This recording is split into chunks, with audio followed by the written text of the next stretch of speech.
Hello दोस्तों, मैं Sunil sir अपने यूट्यूब चैनल एसके स्टडी में आप सभी का स्वागत करता हूँ। ये मैंने सारणी का फिर एक प्रश्न लिया हुआ है। ये एक सारणी दिया गया है और इसको इसके बराबर सिद्ध करना है।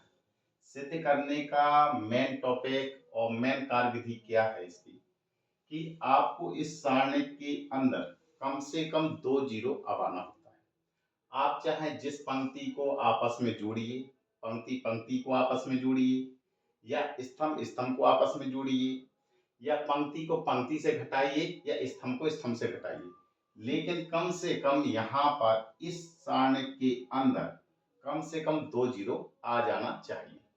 सबसे पहले प्रयास आपको ये करना होता है कि कभी भी ए बी सी के रूप में लिखा है तो सबसे पहले आपको ए प्लस बी प्लस सी अगर ऐसा पैटर्न बन रहा है तो बनाने का प्रयास करना होता है। यदि ऐसा पैटर्न नहीं बन रहा है, अगर ऐसा पैटर्न बन रहा है ए बी प्लस में बी सी प्लस सी ए, तो इस पैटर्न में भी हमें अब आना होता है। इस पैटर्न को बनाने के बाद ये संख्या बाहर कॉमन ले ली जाती है, जिससे कि हमारा वन वन हो जाता है। फिर वन वन को घटाने से हमारे जीरो आ जाते हैं। तो देखिए, सबसे पहले इस प्रश्न को लगाने का तरीका क्या है। आप LHS लेंगे, LHS लेने पर, तो LHS में ये वाला LHS होता है और इस तरफ का RHS। सबसे पहले इस प्रश्न को आप उतार लेंगे। तो मैंने इस प्रश्न को उतार लिया। a प्लस बी प्लस में 2c, ए है और ए आपका b है। आगे चलिए, जी c है, ये आपका b प्लस का c प्लस 2a, ए b है। ये c है, ये आपका a है और ये आपका c plus a plus 2b है। ऐसे को हम क्या कहते हैं, R1 पंक्ति, ये होता है R2 पंक्ति, ये होता है R3 पंक्ति, ये होता है C1, ये होता है C2 और ये होता है C3। अब आप स्वतंत्र हैं कि आप पंक्ति पंक्तियों को आपस में जोड़िए या स्तंभ स्तंभ को जोड़िए। ठीक है, तो यहाँ पे देखते हैं कि कैसे जोड़ने पे हमारा बन पा रहा है। तो हम देख पा रहे हैं कि ये होता है C1, ये होता है C2, ये होता है C3। अगर मैं C1 के साथ में C1, C2 और C3 को जोड़ दूं तो क्या मेरा ये पैटर्न ऐसा बन पा रहा है कि नहीं बन पा रहा है। तो देखते हैं, इस पहले अवयव को पहले अवयव और पहले अवयव यानी कि C1 को C2 और C3 से जोड़िए। तो A और A कितना होगा 2A, B और B कितना होगा 2B और 2C पहले से ही मौजूद है। 2 कॉमन लेंगे तो A प्लस बी प्लस सी आपका बन जाएगा। ठीक है, तो इसका मतलब है क्या करना है, इसमें कौन सी संक्रिया अप्लाई करना है। C1 में मैं चाहता हूं C1 प्लस में C2 प्लस C3 से, ऐसा कर दीजिए आप। तो क्या करना है, इस C वाली स्तंभ में C2 और C3 को जोड़ दीजिए। तो जोड़िए, पहले अवयव से पहले पहले वाले अवयव जोड़ेंगे तो कितना बन जाएगा आपका 2A बन जाएगा। तो 2 कॉमन मैं ले रहा हूं, A प्लस का B प्लस का C बन जाएगा। ठीक है, अब क्या करना है, इसमें भी क्या करना है, इन पूरे सभी अवयव को जोड़ना है। तो C और C 2C, B और B 2B और 2A, फिर 2 कॉमन लूंगा तो कितना बन जाएगा A plus B plus C। ठीक है, जिसमें यहाँ लिखा होता है उसी में ही उसके अवयव लिखे जाते हैं।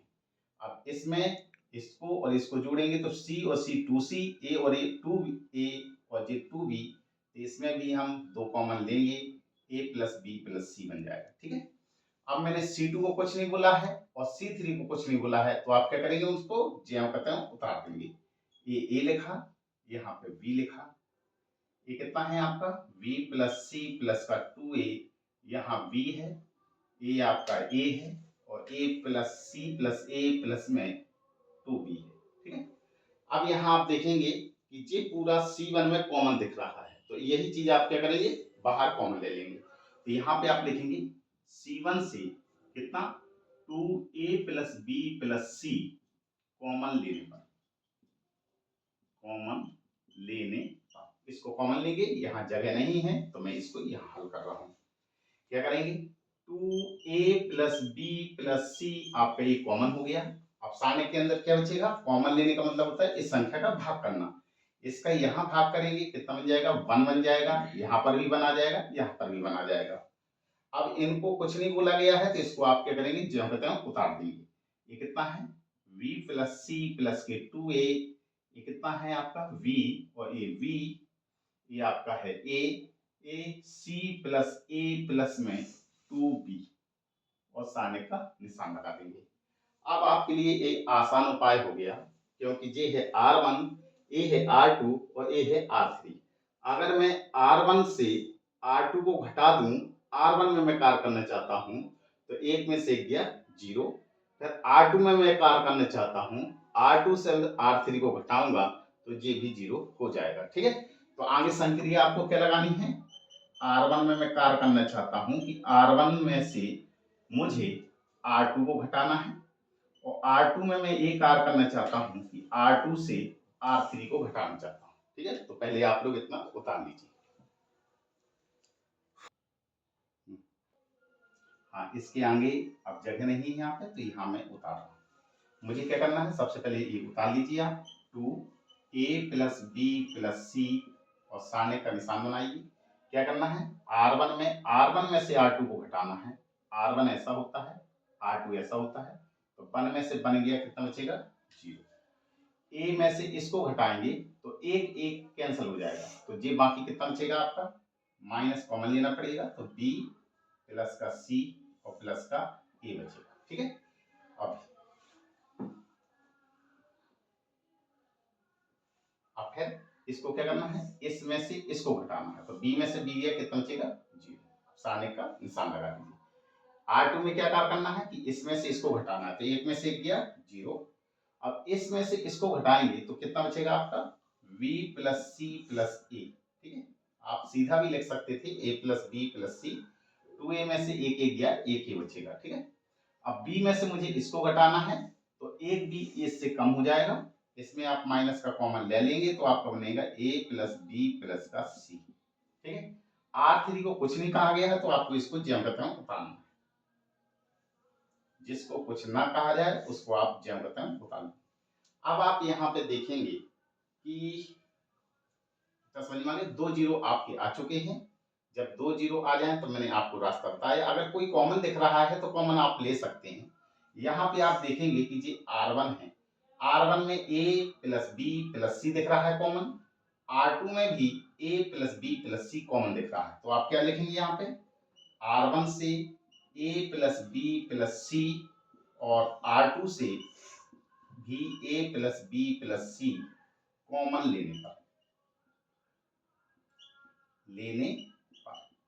ठीक है, तो आप आगे चलिए, 2a प्लस बी प्लस सी लिखेंगे। जो जो कॉमन निकले हुए हैं जब बाहर जाएंगे तो इनके गुणा के साथ में निकलता है, ये होगा आपका a plus C, a plus B plus सी। इसी प्रकार से R2 से भी यही कॉमन निकलेगा तो गुणा में आएगा, a प्लस बी प्लस सी। आप सारणी का निशान बनाइए, a प्लस बी प्लस सी का, a प्लस बी प्लस सी का भाग 0 में देंगे तो ये 0 हो जाएगा, माइनस इसमें भाग देंगे तो ये क्या बार गया, एक बार, तो माइनस का एक आ जाएगा, 0 में भाग करेंगे तो ये 0 बन जाएगा। अब यहाँ पर भी a प्लस बी प्लस सी का भाग करेंगे, 0 में करेंगे तो ये 0 हो जाएगा, a प्लस का 1 बन जाएगा, ये आपका माइनस का 1 बन जाएगा। इसको कुछ नहीं कहा गया तो ये आपको ज्यामिति में उतारना है। ये कितना है आपका, c plus a plus 2b। अब आप इसका प्रसार कर सकते हैं, तो इसको सही से हल कर लो। a प्लस बी प्लस सी, ए क्या भाग है, 3 भाग है, तो कितना हो जाएगा, होल क्यूब। अब इसका प्रसार कर दीजिए, तो प्रसार देखिए आप 0 के सापेक्ष, चाहे R1 पंक्ति के सापेक्ष कर दीजिए, चाहे C1 स्तंभ के सापेक्ष प्रसार कर दीजिए। ठीक है, तो किसी एक के सापेक्ष प्रसार करना है, तो यहाँ पे मैं लिख दूं R1 पंक्ति के सापेक्ष प्रसार करने कर दीजिए। तो R1 पंक्ति में क्या है, ये प्लस का होता है, तो 0 के सापेक्ष करेंगे ये 0 हो जाएगा, फिर माइनस का चिन्ह लगा देते हैं, प्लस माइनस, ये माइनस का 1 पहले से ही है तो माइनस माइनस प्लस हो जाएगा। अब इसके सापेक्ष करेंगे तो इससे संबंधित पंक्ति कौन है, ए है, स्तंभ जी है, इनका कैंची गुणा कराएंगे, 0 का गुणा इसमें करेंगे तो पूरे 0 हो जाएगा, ऑटोमेटिक माइनस का निशान लगाएंगे। अब 1 का गुणा माइनस 1 में करेंगे तो माइनस और माइनस क्या हो जाएगा, प्लस का 1। फिर ये आपका 0 के सापेक्ष करना है तो पूरे 0 होता है, 0 हो जाएगा। अब आगे इसको हल कर लीजिए, ये कितना बचा आपका, a प्लस बी प्लस सी का होल क्यूब, अब यहाँ तो ये जीरो है, ये जीरो है, यहाँ पे क्या बचा है 1, और 1 का मल्टीप्लाई 1 में करेंगे तो ये कितना आ जाएगा आपका 2a प्लस बी प्लस सी का होल क्यूब। 1 का गुणा 1 में करेंगे तो 1 हो जाएगा, और 1 का गुणा 2 में करेंगे तो 2 हो जाएगा, और ये आपका ज्यामिति होता जाएगा। तो यही आपको क्या करना था, सिद्ध करना था। इसको उतार लीजिए।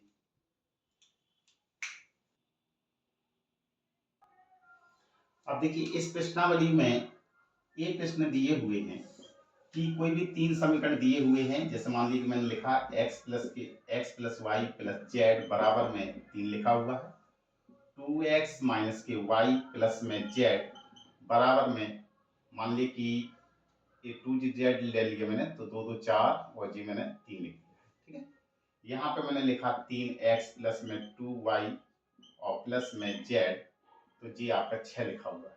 ठीक, अब आपसे कहा गया ये 3 जो समीकरण लिखे हुए हैं इनको आप भी हो विधि से हल कीजिए।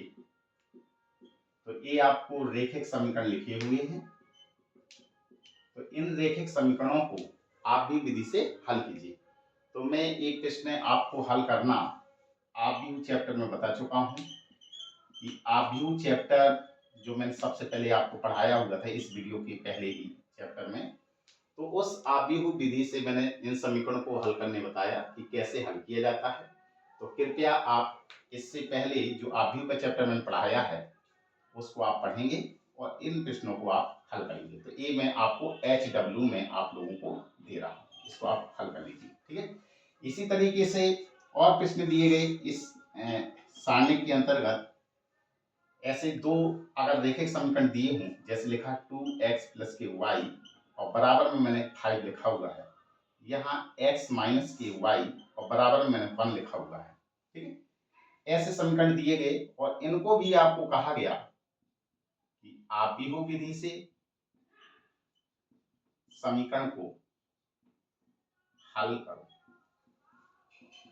तो ये भी प्रश्न में आपको आव्यूह वाला जो चैप्टर है उस चैप्टर में मैं बता चुका हूं कि कोई भी दो रेखिक समीकरण दिए हों तो हम कैसे किस तरीके से आव्यूह विधि से समीकरण को हल करते हैं।